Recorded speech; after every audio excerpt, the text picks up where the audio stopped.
Let's check the latest news update with Vishal. Hello and welcome to Friends World TV. I'm your host Vishal Venkatesh, and as usual we're going to be looking through national news and also the global news, but first let's get to the headlines. Firstly, Australian intelligence agencies have begun to investigate the infamous Chinese-owned TikTok in relation to security concerns. Victorian aged care residents could be included in the next stage of testing for a potential coronavirus COVID-19 vaccine that has shown actually positive results during the phase 1 human trials that were recently conducted in Adelaide. AMP, CommBank and BT face class actions for excessive insurance premiums in the wake of a new Royal Commission. Asylum seekers in a Melbourne detention centre fear a lack of social distancing and, more importantly, a ban on alcohol-based hand sanitizers, and this has unfortunately left them in a very vulnerable situation to COVID-19. US police in the US state of Florida have arrested a 17-year-old boy accused of being the mastermind behind a hack of multiple celebrity Twitter accounts, which scam people worldwide out of 100,000 US dollars, which is equal to about 138,000 Australian dollars approximately.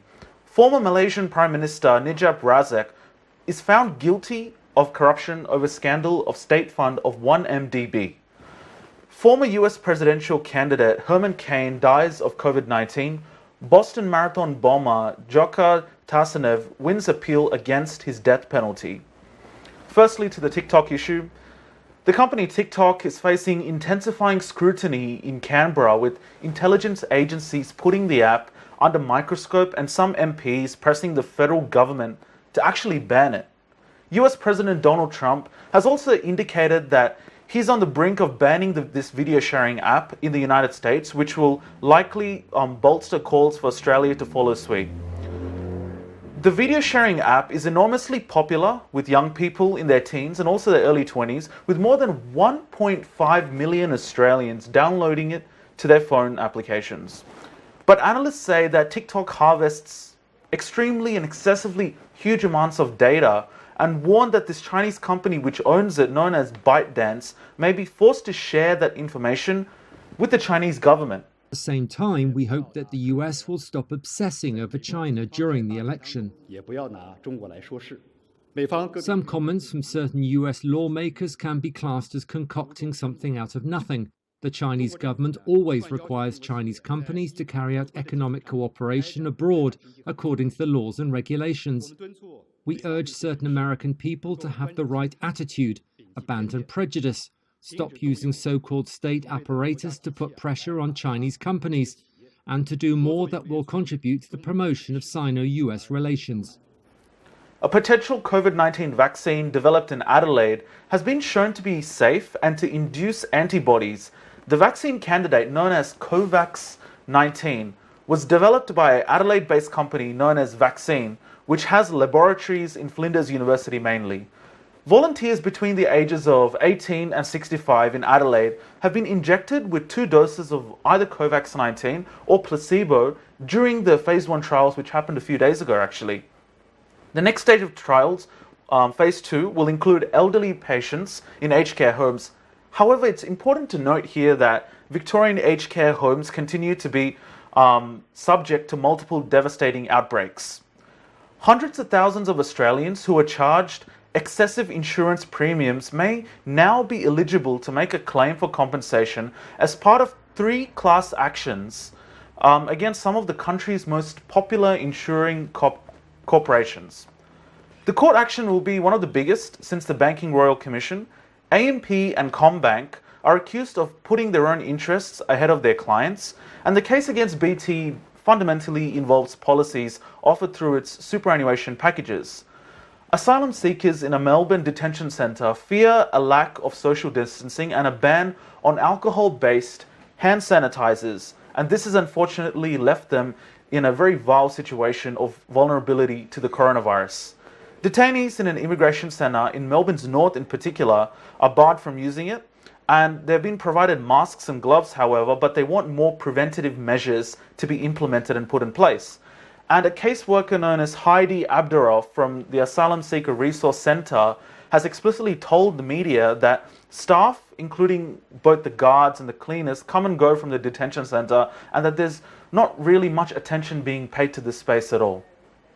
US police in the state of Florida have arrested a 17-year-old boy accused of being the mastermind behind a hack of multiple celebrity Twitter accounts which scam people worldwide out of $100,000 US. The Florida teenager, who's called Graham Clark, has been charged as an adult for hacking Twitter, and also a British teenager and a 22-year-old from Florida were also arrested for this particular hack.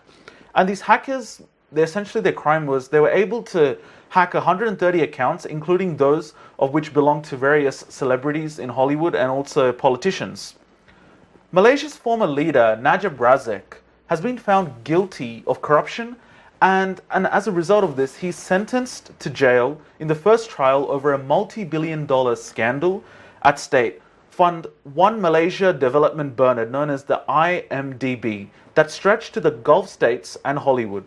In a case that is widely seen as a test of the nation's resolve to stamp out corruption and which could have had bigger political implications, the High Court judge called Mohammed Nazlain Mohammed Ghazali sentenced Najib to 12 years of imprisonment and a fine of 210 million ringgit, which is approximately 69 million Australian dollars, on a charge of abuse of power. That's the basis for his case.